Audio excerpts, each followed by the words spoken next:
He said that Nabuwa or prophethood is comprised of how many parts? Help me somebody. 46 different parts. This young man traveled all the way from Britain to be with us here tonight. I won't mention his name for security reasons. He's got to go back to Britain.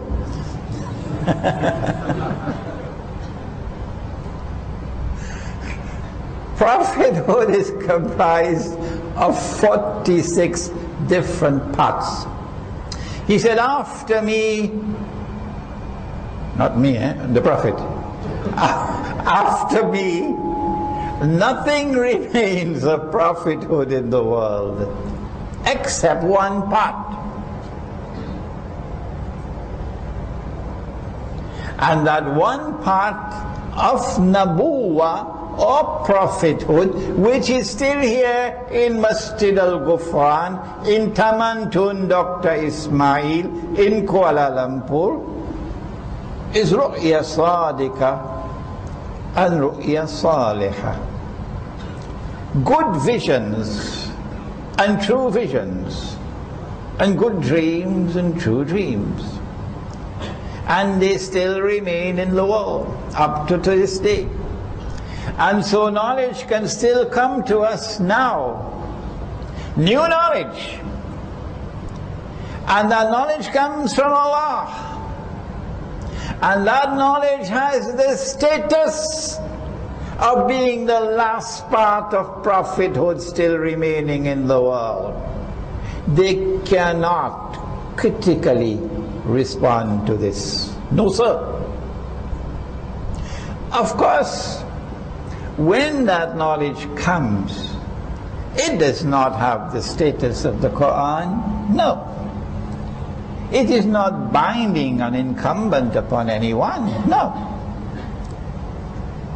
And so when someone shares that knowledge with others, you have to say, Allahu A'lam. Allah knows best. It is not obligatory, it is not binding, it is not incumbent on anyone. But new knowledge still comes into the world. And right here in this masjid I gave you an example of the Surah Al-Ma'idah. Remember, don't take the Jews and don't take the Christians as your friends and allies. You remember? And right here I explained to you that Allah is not speaking about all Jews and He's not speaking about all Christians. No. Well then, which Jews and which Christians? And this was never asked before. This first time it's being asked. And then I said the answer is right there in the words which follow. Ba'duhum awliya'u ba'd. Meaning, do not take such Jews and do not take such Christians as your friends and allies, who themselves are friends and allies of each other. Jews and Christians were never friends and allies of each other until Western Christianity, not Eastern, not Russia, not Greece, not Romania, not Bulgaria, not Poland. Western Christianity, Britain, France, United States, Germany. When these Western Christians joined together with the European Jews to establish the Judeo-Christian alliance, which today has NATO as its military arm. This is what Allah is speaking about.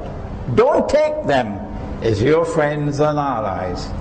And if you do, وَمَنْ يَتَوَلَّهُ مِنْكُمْ فَإِنَّهُ مِنْهُمْ. You've lost your Islam, as they've lost it in Libya, which today is a Zionist state of Libya. And so this is new knowledge. No one ever explained this verse of the Quran like this before. It's the first time.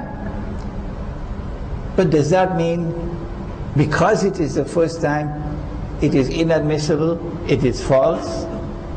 Not at all. It is new knowledge. I am sure it is the correct interpretation of the Quran. But you must never be arrogant to say, this is the truth. You say, Allah knows best.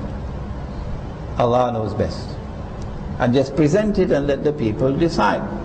And so he said that the two oceans are the ocean of knowledge externally acquired, your scientific knowledge, for example, and the ocean of knowledge internally received.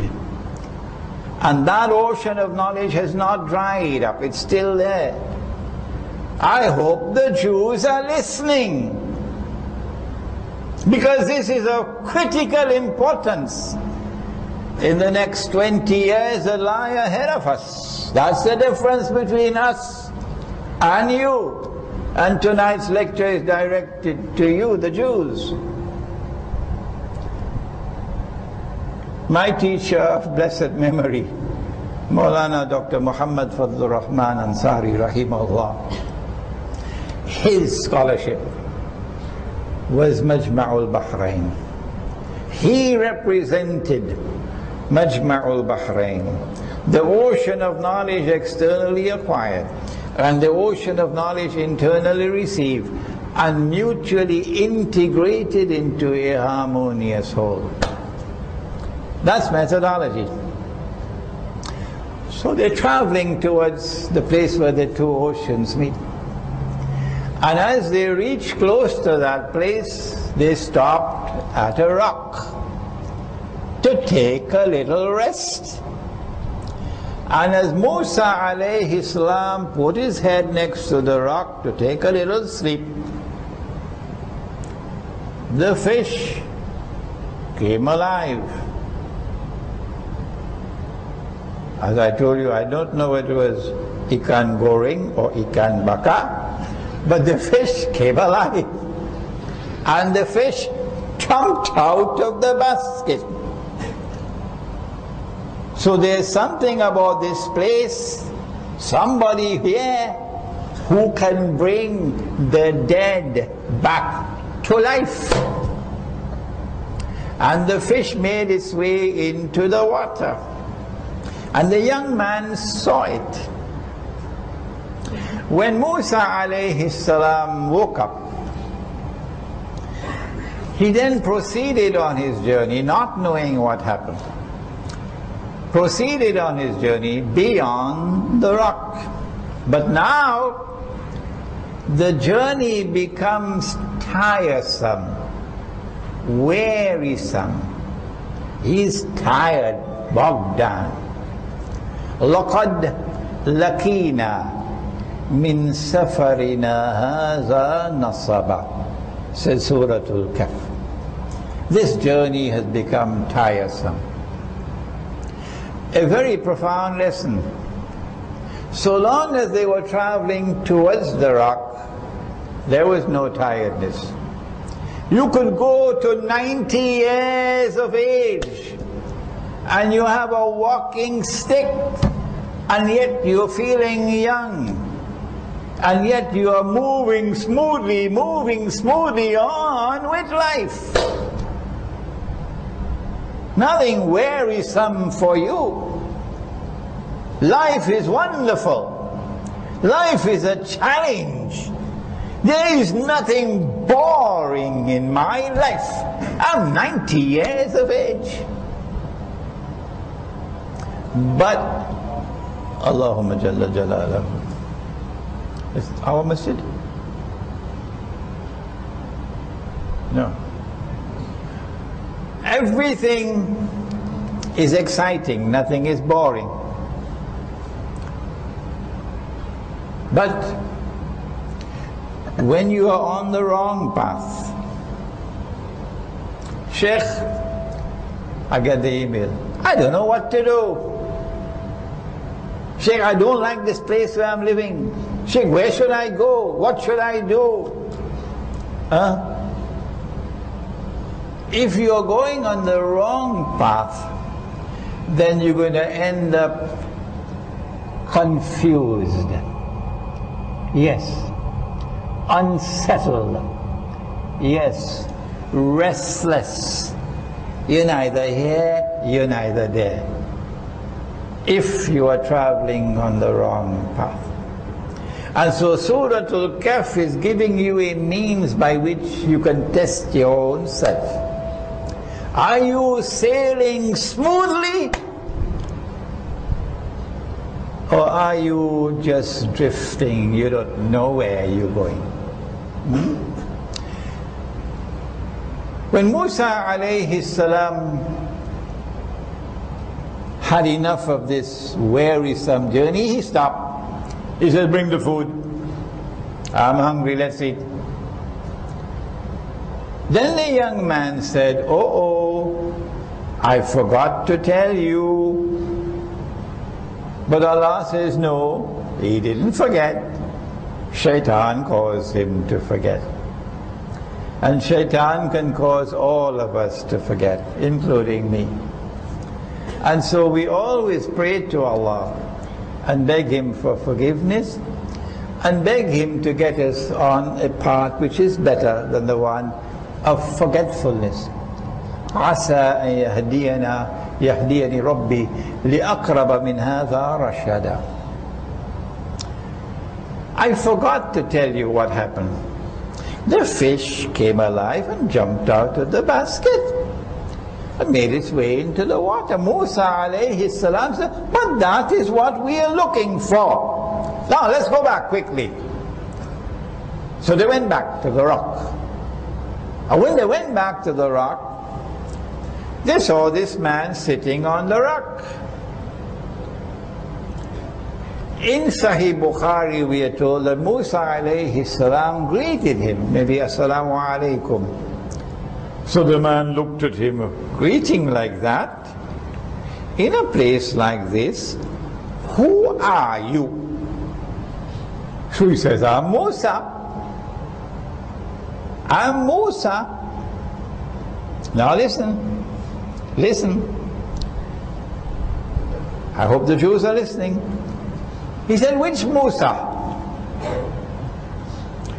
Musa of Banu Israel, that one? So he is not Banu Israel. He is not Banu Israel. But he is more learned than Banu Israel. So you are not the most learned in the world. You are not the most learned in the world. Those who follow Khidr alayhi salam, they are more learned than you are.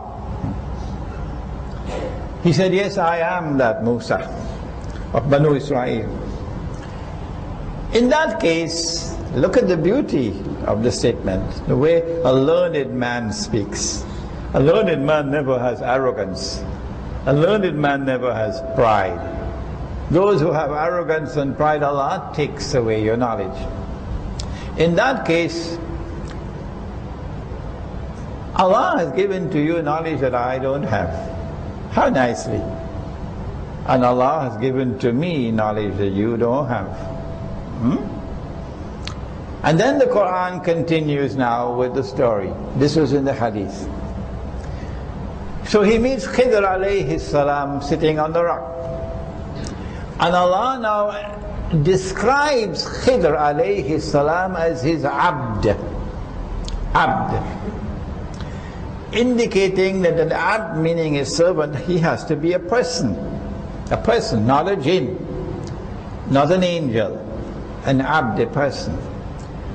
But he says about Khidr alayhi salam, آتَيْنَاهُ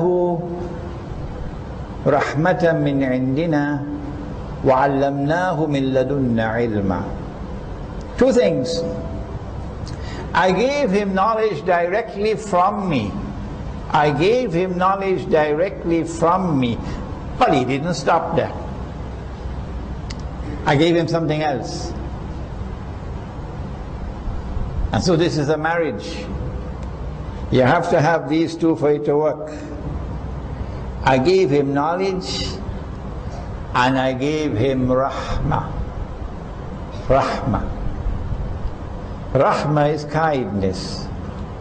Rahmah is compassion. Rahmah is to be able to feel for others, to be merciful. And so knowledge and kindness always come together. If you want knowledge, you must show kindness.